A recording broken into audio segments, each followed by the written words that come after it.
Hello and welcome to a scene for Rage Across New York.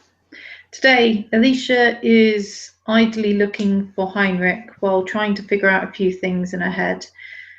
And rather than wanting to deal with his grandma at the moment, she's checking out the various hot dog stands near Central Park because she knows between them and the pizza places, she's got a reasonable chance of finding Heinrich. However, she's barely visited 4 of them when she's spotted by Alan. Yo. Oh, hi. Walk with me, talk with me. Alan is just gonna go ahead and start to walk away from the vendor, actually towards towards Hollowed Grounds, if you don't know that one.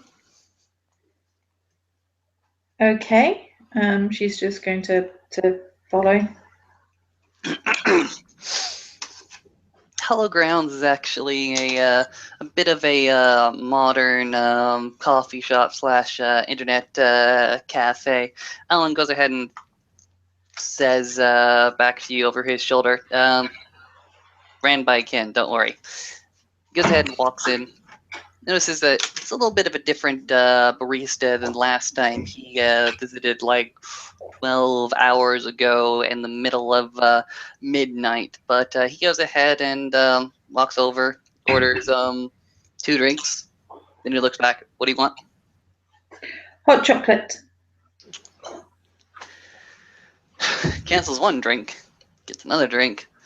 One of which is just simply a nice coffee. The other one happens to be a hot chocolate. The barista goes ahead, takes the order, takes Alan's money. And Alan's going to go ahead and walk over to one of the more plush corners. This one is just left of all the BO and just to the right of all of the different computer terminals and the people with their laptops. It's very, very hipster vibe. In fact, you can identify several different subcultures of hipster, including the lumberjack and the beanie wearer. Alan looks like he's at home with his own people. Alicia does not really pay much attention to fashion, so she might notice that Alan seems to fit in a bit, but that's probably it. Alan's going to go ahead and crash into one of the plush booths. Goes ahead and gestures for you to go ahead and take a seat. And Alicia will. All right. She, however, does not fit in because she's wearing her usual jeans and vest top. With no irony in sight. Alan goes ahead and starts to reach into his pack, actually, and draws up a little notepad, slaps it onto the counter, looks at you. I got some information for you about the Kean murder. Oh? Yeah. Okay. Okay. So last night I went ahead and talked to some people who talked to some other people who then came back to me with some information, particularly our mystery woman and her movements. Okay, that's good. First off, do you remember that story that you were telling me about the truck that you intercepted? Yes. The one with the dead member of the people in the back? Yes. Can you tell me anything more about that?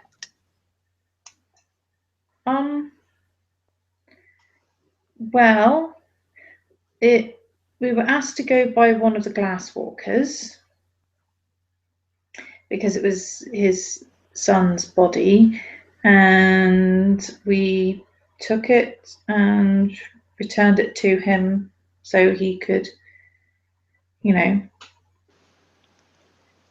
mourn and make sure it wasn't found by any other humans. Interesting, interesting. Do you have any idea, any information about the truck, the corporation, shipping information? Megadon Industries. Okay. Make it on. This was quite a while ago.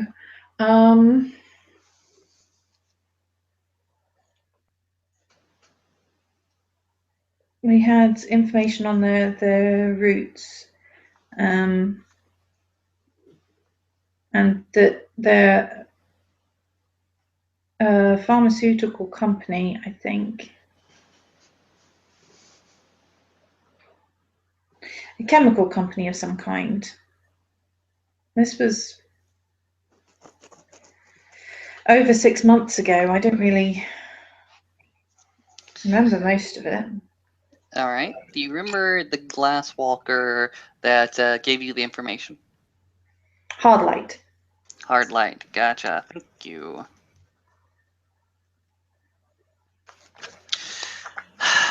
He Awesome.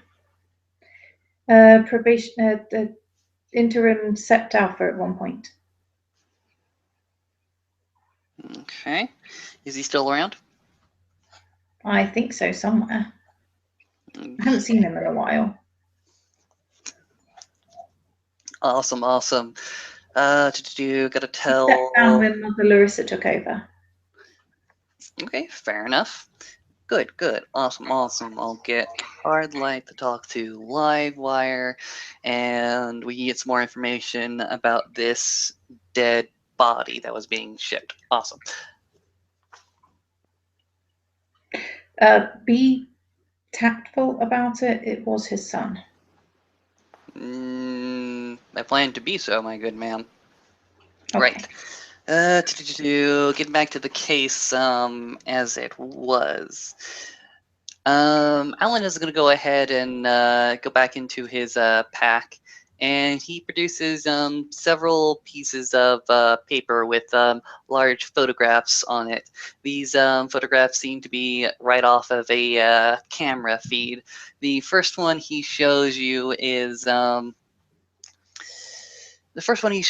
actually a far off view of the woman. Seems rather beefy, seems to be decked out in some military hardware. He goes ahead and slides it over, taps the paper, and says, "That is your assassin." Out of character, is it one of the other characters from somewhere, or is it someone completely new? This should be somebody completely new, as far as I know. Okay. I was just asking because I have met more people than people seem to think sometimes. Well, if you think that this is somebody that you might know, go talk to Vinny. He is currently running this plot, and he is the one that ran that scene.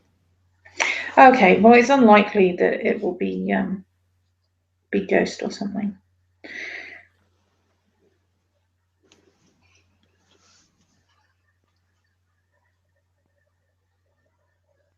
Because I did meet Ghost.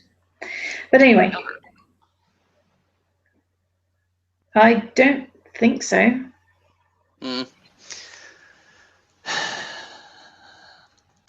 She happens to be an out of towner, actually.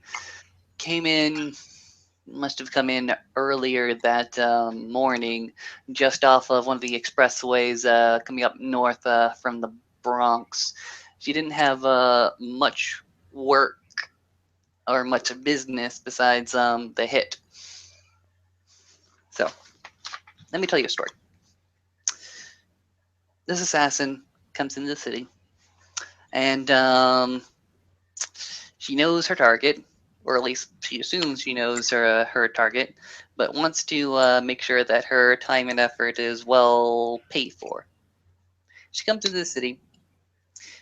She talks to a poacher, or at least somebody that's offering trophies for poaching of our kind. And after they go ahead and settle a price, she goes ahead and actually makes the hit, disappears. But not before leaving a few breadcrumbs for us to follow. I think this out-of-towner is trying to bait us into a terrible situation. So we need to make damn sure we don't go in unprepared. That would definitely be prudent. To do.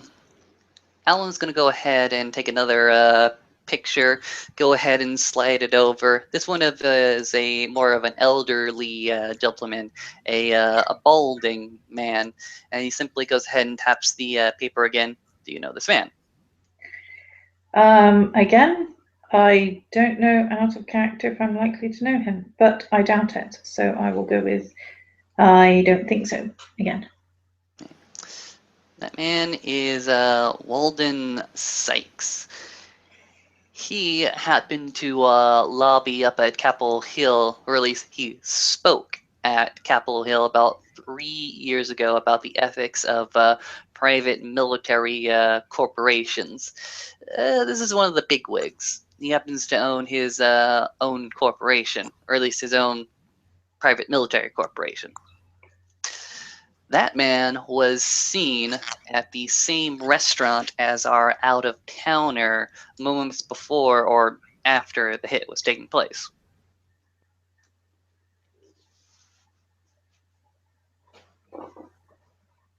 So presumably he's the one that paid for the hit, but not for the trophies.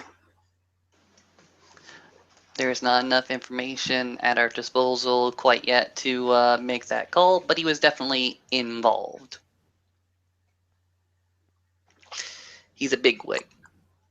He owns his own private military corporation. I've already said that. Premier Outcomes, actually. Word on the grapevine is that he takes military officers, or at least very, very talented Spetsnaz, Navy SEALs, whatever have you, at the end of their career, buys up their contract, or at least hires them on for his own private military force. He's got people all around the world performing in different theaters of war. So he's a bigwig.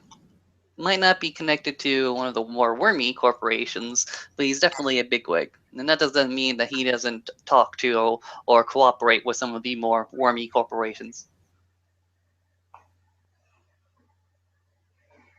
Right.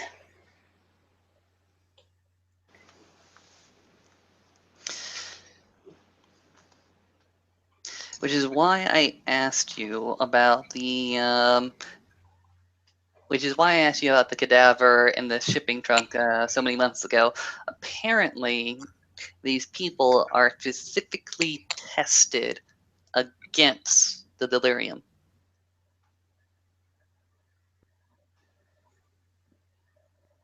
Right. That does not sound good. Nope.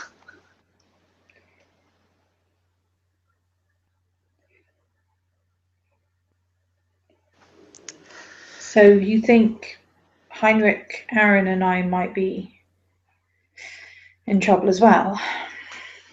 No, I don't think that you guys are in trouble, but I do think that you three own some information that would be terribly useful for us to tracking this bitch down.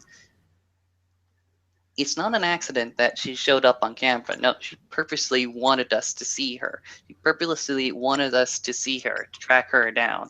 And I think that Menace truck is one piece of the puzzle. Livewire tells me that if I can get the shipping information into his hands, he'll be able to give us the location of where that Menace was going or where it came from, giving us just a little bit piece of the puzzle to find out where these assholes are. Out of character, we did know where it was going to. That's cool. But in character, I can't remember because there's a difference between being told something that means absolutely nothing to you and an actual place that you have visited and plot trips from and so forth.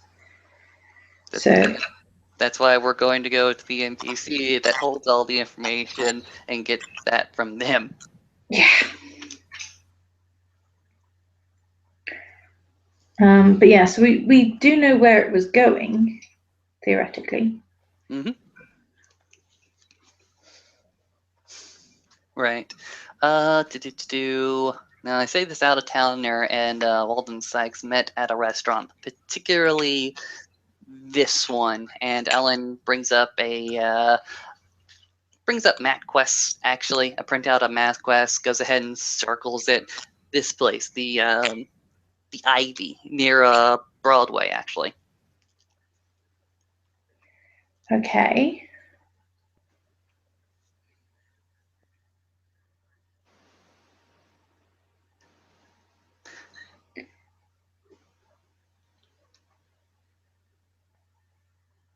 So they met there, and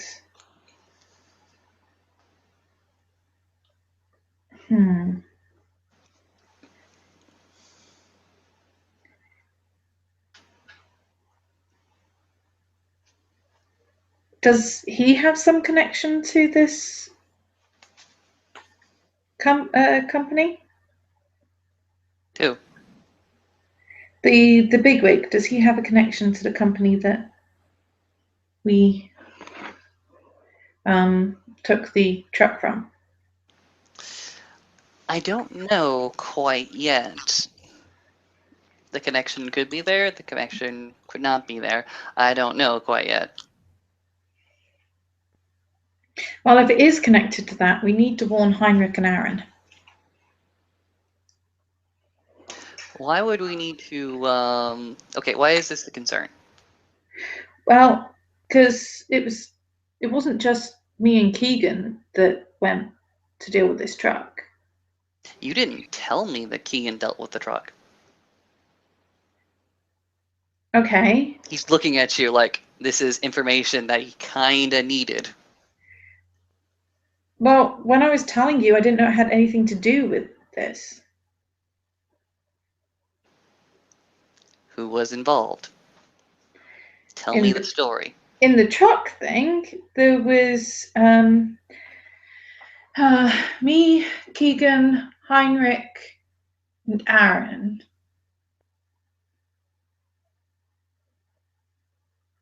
And Heinrich took out the ones in the bathroom. Aaron backed him up, and then Keegan and I dealt with the ones that stayed with the truck.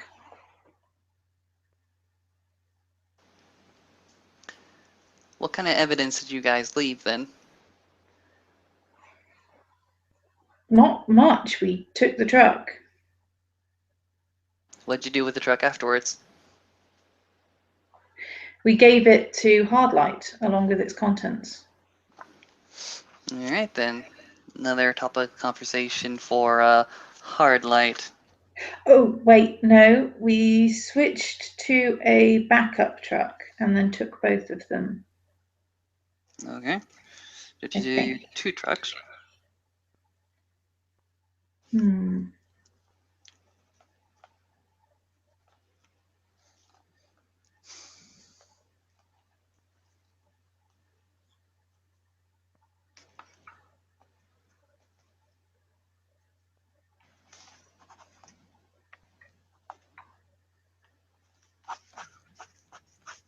There you go.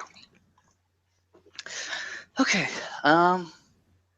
So it could be that your boy Keegan got spotted or left some information or evidence behind unknowingly. He could have been tracked like that. It's a long shot, but it is certainly possible. Can you tell me anything about what Keegan was doing before, after that incident, or what he's currently working on right now? He wasn't really working on much right now. Sorry. I'm sorry for your loss. What was he working on? He wasn't really working on much right now. Mm-hmm. I mean, he helped with the flying reindeer. but generally he just kind of stayed to himself most of the time. He'd come and help if we needed someone with very good driving skills or if he happened to be around, but most of the time he just stayed out at our place and hung out there. All right. We may need to go ahead and look at what Kian was working on these last few weeks and months. Where did he stay?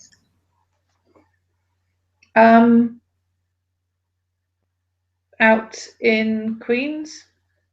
Okay.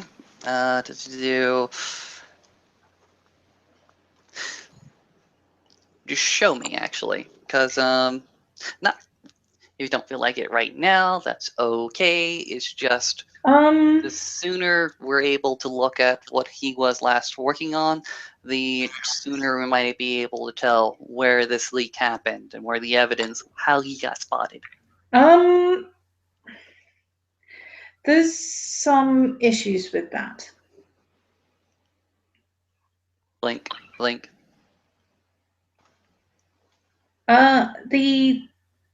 The place where my pack lives is kind of a sensitive topic. It's supposed to be kind of secret.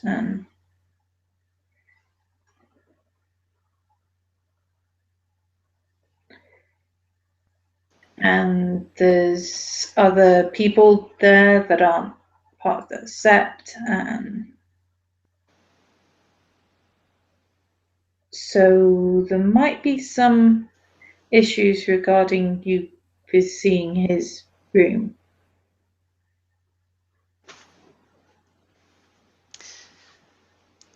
Fine, then I leave it in your hands. I leave it in your hands to investigate what he was doing last. Okay. Find out how in the world he got onto the tail of this Karen character, the wealthy gym goer. If you find out that information, you may find some more information about how our out-of-towner may have slipped up.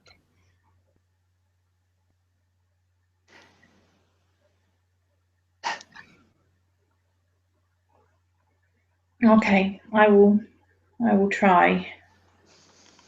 I will definitely try.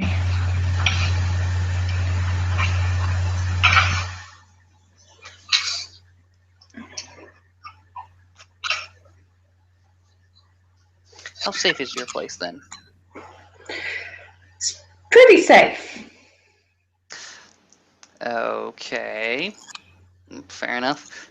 Do you think our out-of-towner or somebody else, a stranger, may have tracked him over to your place, started spying on you?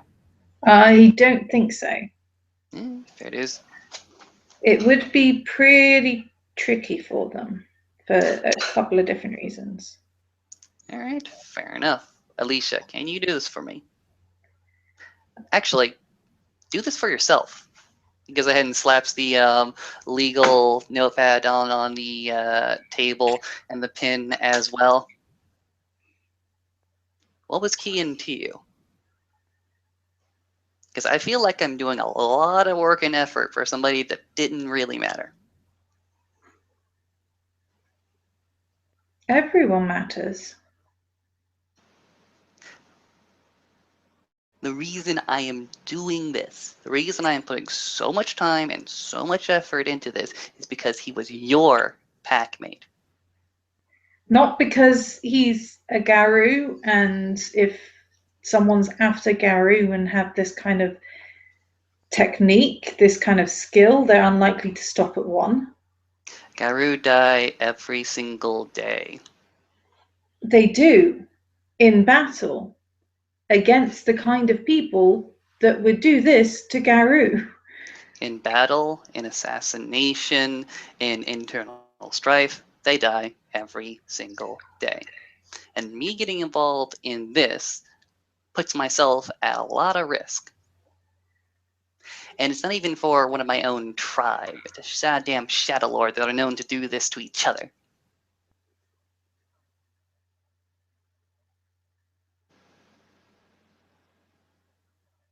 So why are you doing it? Because you are of my people. Specifically, you. And he was your packmate. He was.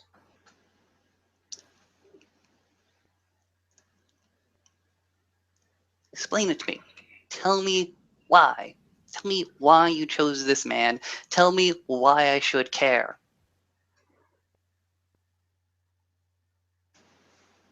I didn't really choose Keegan, but he's been there for me the whole time. We were both cubs, and we both had our first change within the same fortnight, and we both ended up in a pack together because we were there, and we needed support initially, but the whole time he's been there. He's never kind of tried to go behind my back, never tried to push me down to get more status for himself, never tried to do anything but support me and help whenever I've asked him to, whenever he's been able to.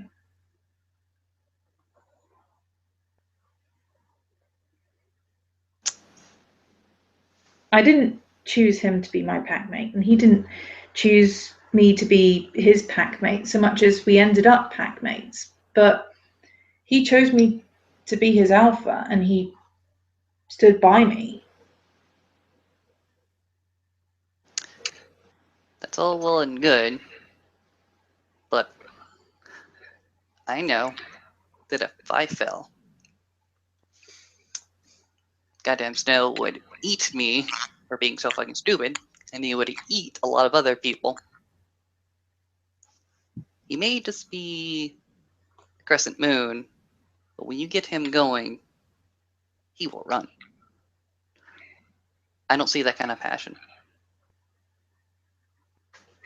Maybe that's just because I'm a fuller moon than you. Maybe I've got way, way, way too much emotion into this. Maybe I'm too new. Maybe it's because it's still hard to believe, and it's still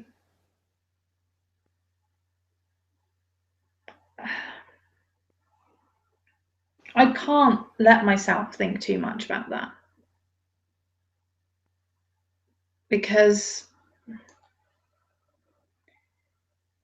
the loss of any packmate is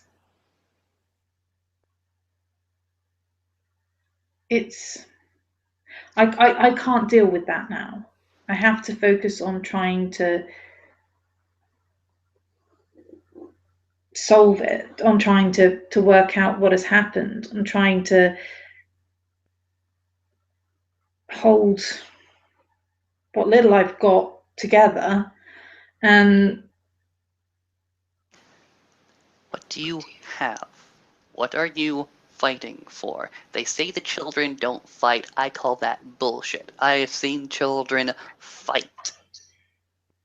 Many different ways, many different places, not just with claw, but with law, but with protest, with bulletin boards, with all amount of different science and technology in order to cure diseases. In fact, I heard a story once that it was us that first identified the HIV virus. I heard that it was us that was working towards a reversal for the immune deficiency. I've also heard of a few other scarier things that are just on the horizon different plagues that are starting to boil up in third world countries, places that look like petri dishes on paper.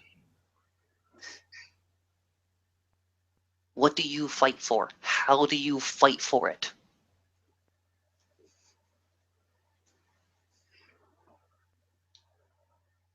I can't really tell you.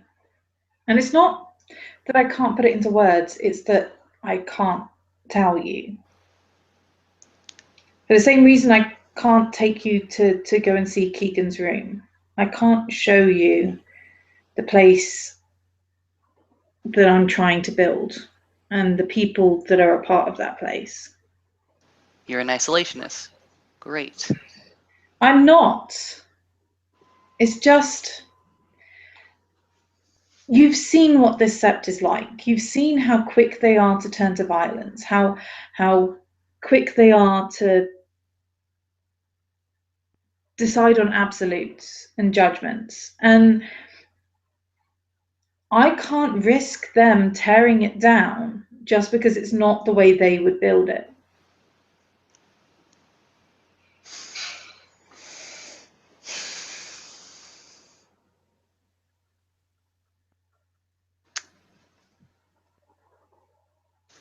I can help you.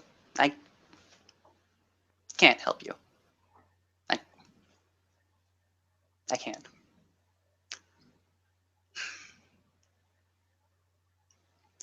I'm sorry. I came in to this city for the tribe to represent us at the sept, not to be an isolationist. I'm not an isolationist. You are. You're distancing yourself away from your fellows. It wasn't my idea. And whose idea was it? Chases the storm. Then I will talk to Chases the Storm. I will find out. I wouldn't. I will. Because if it is so goddamn important, I will know why it is important. It's better that you don't know.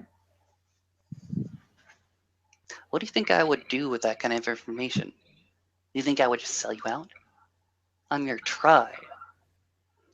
Do you not think that I also hold... Do you think that I not also hold unicorns' ideals inside my heart? Do you not think I try to express that as much as possible? I may become a little bit hostile, a little bit aggressive, more aggressive than you. Maybe that's just because I've got a little bit more rage, but that doesn't mean that I don't hold her in my heart. I know, it's just the amounts of times I've tried to trust people over the last few months, and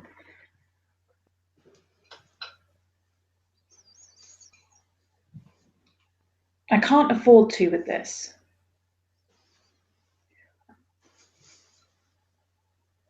Not with someone that I don't know very well yet. It's too big.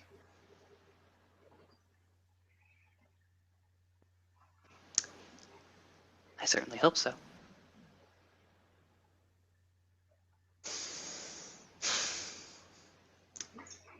Putting that aside, when it comes down to it, there will be a conflict. This out-of-towner wants to take us into a trap. You want to be there? Well, I definitely don't want people going in without me. Unfortunately, might come down to it. Things happen quickly. Maybe an hour preparation, maybe less. Give me your number. Give me your number. I will send you a message when it happens. And she will give him her phone number. Goes ahead and puts it into his pocket. Writes his own number in a loose little slip of paper, pats it across. That's my own. Hers was also kind of scribbled on a piece of paper. Just to let you know. Mm-hmm.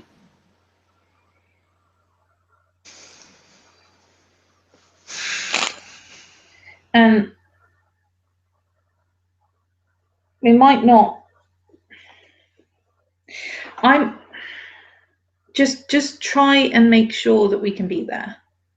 Not just because we were his pack, although that's part of it. Not just that though, because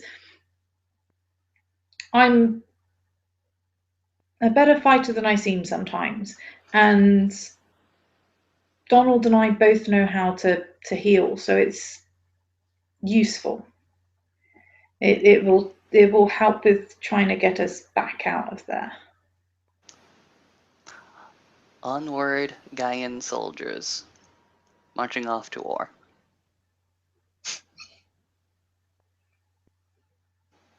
You know this fucker right here, says, pointing to the balding man. You know what the worst fucked up thing he's ever done? Other than this, I don't know who he is, so. Rhetorical question then. This asshole, Alden Sykes, he goes to places. He goes to places like West Africa, like the Middle East, like just outside the blood diamond mines. And he looks at all of the people there. Some say that he's a grand humanitarian for what he does, but they don't know the whole truth. They see him. Sponsor, they say. Sponsor children. Child soldiers. Little children. You can say that they're teenagers, but he takes them. He takes them away from their AK-47s, from their RPGs, and he puts M16s into their hands, and little frag grenades as well. He takes the most innocent of us in the worst possible situation, and he takes away any kind of life that they'll ever have without violence. He takes away their choice. He takes away their very soul in order to put more boots into his private army. That's the worst fucked up thing this guy has ever done. So, as much as I miss Keegan, and I do miss Keegan, it sounds very much like this guy needs dealing with anyway. And I plan to personally deal with it.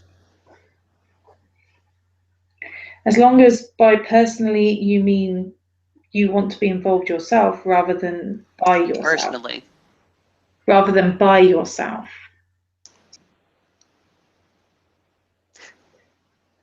What I want and what happens on the battlefield are two totally different things.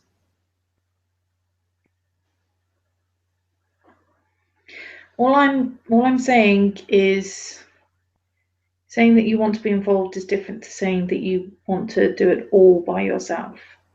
Oh, I'm already involved. And I've already been doing this all by myself. Well, there's no reason to keep doing it that way. You might say that you think I'm an isolationist, but I'm not. Not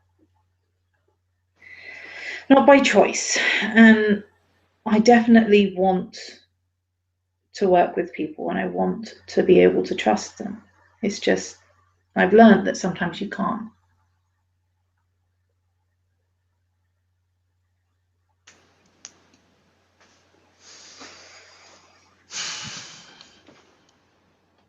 And I definitely want to help you with this.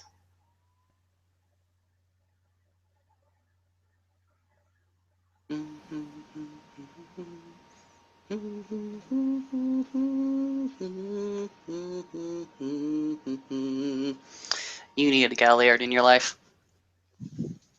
My dad's a Galliard. Tell him to inspire you more. I do kind of need that a bit more.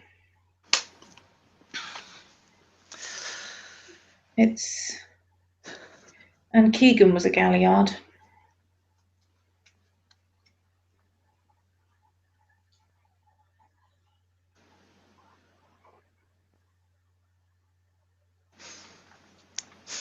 Most people who knew him thought he was a ragabash, but he was a galliard. What else? What did you know about this man? You say that this is not the time to lord over, to mourn, but we still have a few hours. We still have a few days before the actual hit happens. Get it out now. Get it out now while everything is peaceful. Work through those emotions so that when you actually see his assassin, you'll be clear-headed. Well, you say everything is peaceful. If this is down to that, then, as I said, Aaron, Heinrich, and I may be on the same list.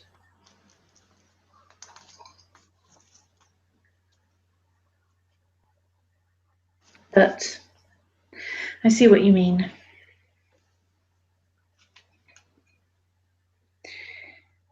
He wasn't the strongest or the fastest or the smartest or any of those things that get people noticed, but he never wavered. He never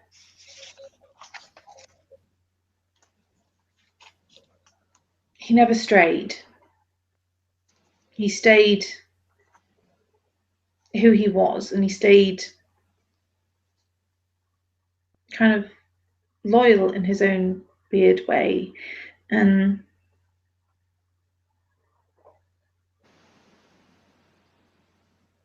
as much as people seem to think that you have to be competitive, you have to outdo everyone else,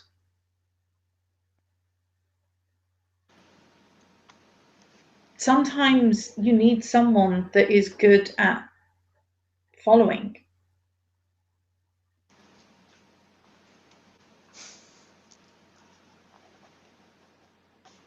You notice that Alan is writing a few notes, and as you're looking at it, they're not the short notes that he has been doing.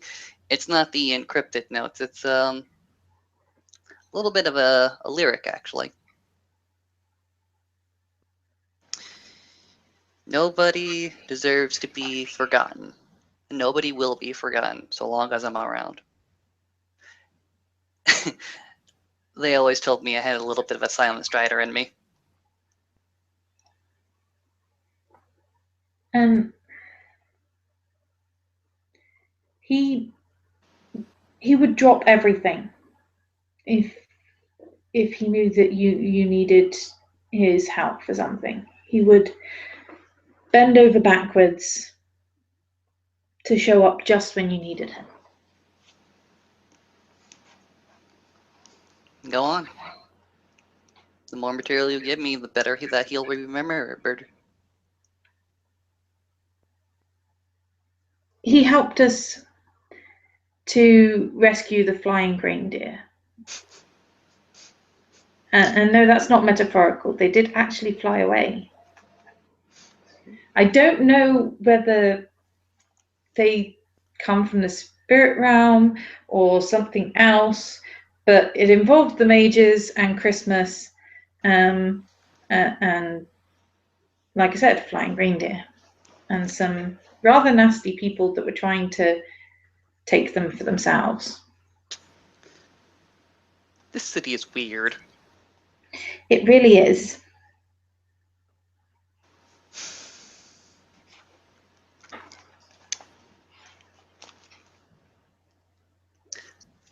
This Keegan?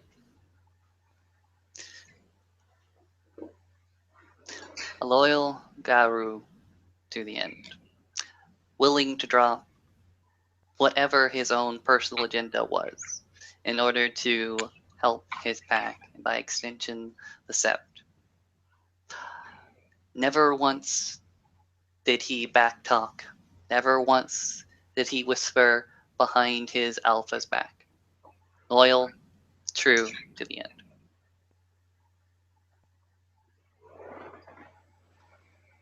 That's pretty much him.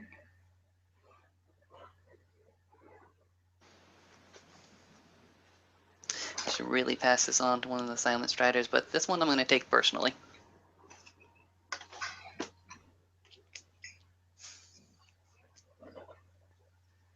I will be talking to Chases in the Storm. I understand.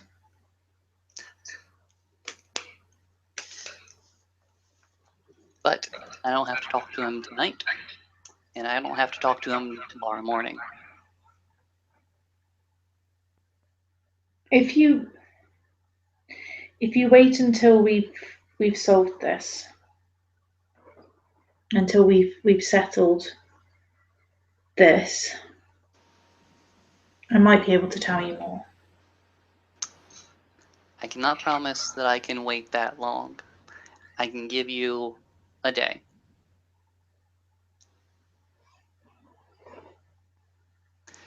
As I said, I understand. If you have to go and do that, then you do.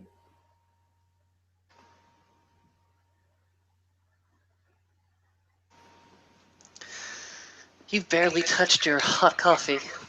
I mean, hot chocolate. I think it's getting rather lukewarm. Yeah, I should drink some more of that. And she'll actually end up taking a big gulp.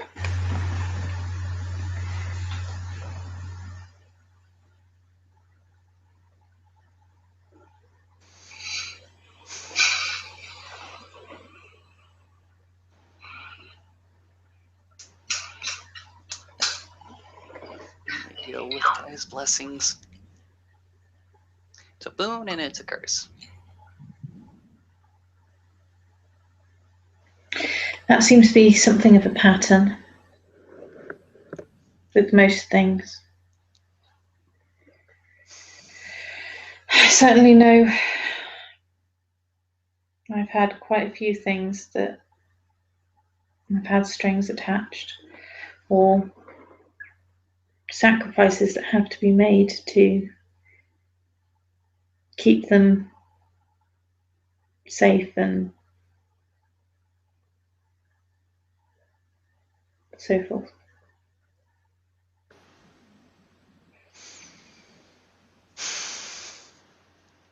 Alicia, go as Gaia's blessings. You too, and hopefully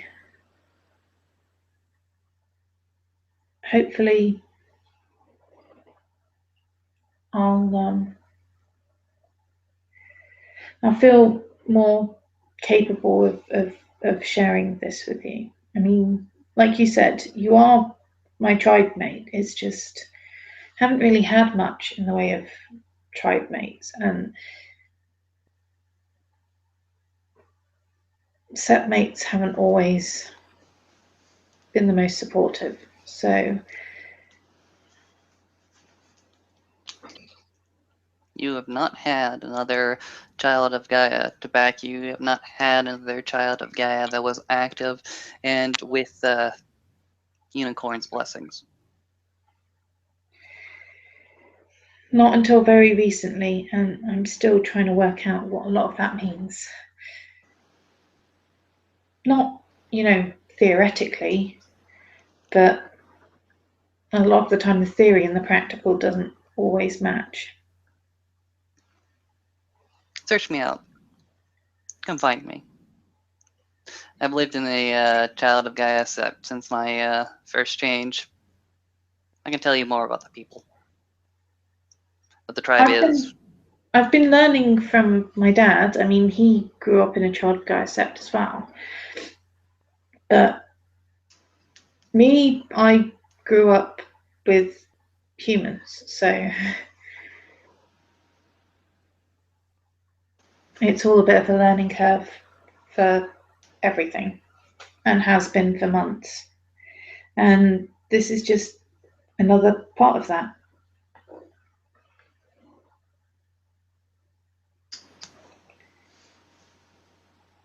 Like I said, go. I'm going to be here for a while.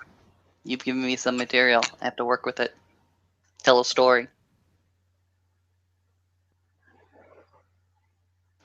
You see Alan go ahead and slouch deeper into the plush booth. He gets his coffee, drinks a few sips of it, and takes the legal pad, flips over to a new page, and starts to write even more. Alicia's going to basically down her hot chocolate because, let's face it, she's been holding a bit of a tight rein on her emotions for the last half hour. So chocolate is helpful.